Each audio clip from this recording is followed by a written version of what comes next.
In this episode, I talk all about how to properly apologize if you drop the ball or miss a client deadline.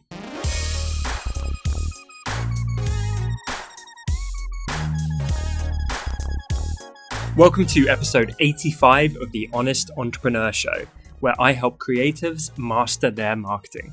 My name's Tom Ross, and let's get into it. Today, we are experiencing the biggest heat wave of all time record highs today in the UK. It's 39 degrees Celsius. I think that's like 100 degrees Fahrenheit, somewhere around there. So it's been crazy hot. And as English people love to do, everyone's talking about it. Here's another great question from Lenine. How do I apologize to a client when I mess up or miss a deadline? Hey Lenine, welcome back to the show. I mean, record numbers of questions from Lenine making it on the show, but they continue to be great questions. So I am never going to be selective over who we accept to get on the show. It all comes down to the quality of the questions being asked. So when it comes down to how to apologize or kind of deal with a client in a difficult situation like that, I'm going to tell you the way I used to do it, which is wrong, and I'll tell you the way I do it today. I used to be terrible with this kind of stuff, which might surprise some of you because I know I'm generally known for my integrity, I hope, and how I treat people the right way. But when I was younger, I was just loaded with excuses. I was full of excuses. I would always kind of hide behind stuff. So one example of this, I was in geography class at school, and rather than do the homework, I actually spent like an hour or two emailing stuff to my hotmail.com email account to the point where it filled up the massive storage that was allocated there. And then I emailed a Word document called like geographyhomework.doc.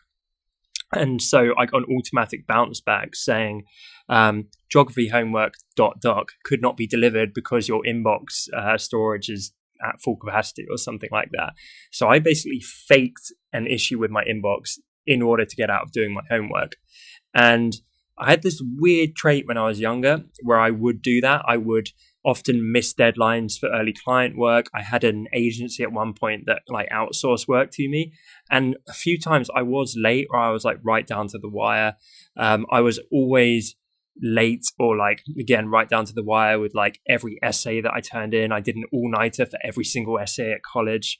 I just didn't work in a very good way, to be honest. And I think my natural tendency of leaving stuff until the last minute really came back to bite me. And I tried to make excuses. I tried that geography tactic of just hiding behind essentially lies. But the older I got and the more I dealt in the real world with clients and agencies, people see through that as complete bullshit. So you never want to be someone who's perpetually got an excuse or is lying about why things are late or you missed a deliverable or something like that. So that is the way not to do it. These days, I have a completely different approach. So I'm much more accountable, especially because we have a team now. You know, you can't leave everything totally last minute. So I operate in a more normal capacity there, I like to think. And I'm also very transparent, very honest, and I really over communicate with everyone, but especially clients or customers. So I actually, this is kind of weird to share, but I had an apology call today with one of our partners where something had gone pretty wrong. It was actually not necessarily our fault and it was out of our hands, but it still was a difficult thing to have to address. But I just jumped on a phone call and had full transparency, just said the entire situation to them. And I was like, look, here's the situation. Here's what it is. I empathized. I said, I totally understand how this must make you feel. It might be disappointing, etc., etc. And I said, rather than dwell, we've come up with these solutions. And so we're going to push forward with this way with your blessing because we think that's actually going to help everyone. And that's a proactive solution.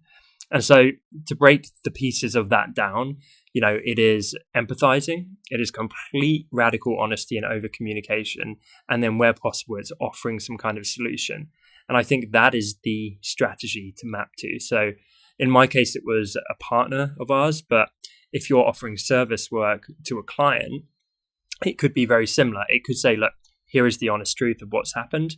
I completely empathize with how frustrating that must be for you.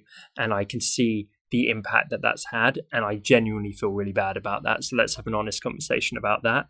Moving forward, here's why this won't happen again and what I put in place. And moreover, here's what I'm going to do to make up for it. So I'm going to throw in an extra X to help with the situation, or I just want to talk openly and respect you enough to tell you the truth, and propose some proactive ways of tackling this moving forward, where I'm going to do an extra good job and be extra on time moving forward and never let you down like this again. So I think hiding behind things or coming up with fabrications doesn't work. I think complete honesty, working out how they feel about the situation and just stepping up and dealing with it like an adult is the simple answer. Question of the day. When was the last time that you really dropped the ball on something? Let me know in the comments, even if it's kind of uncomfortable. Thank you so much for watching this episode. I appreciate you guys so much. I'm really enjoying the YouTube show. If you are too, then be sure to hit the subscribe icon and tick the little bell to get notifications when I post new content on this platform.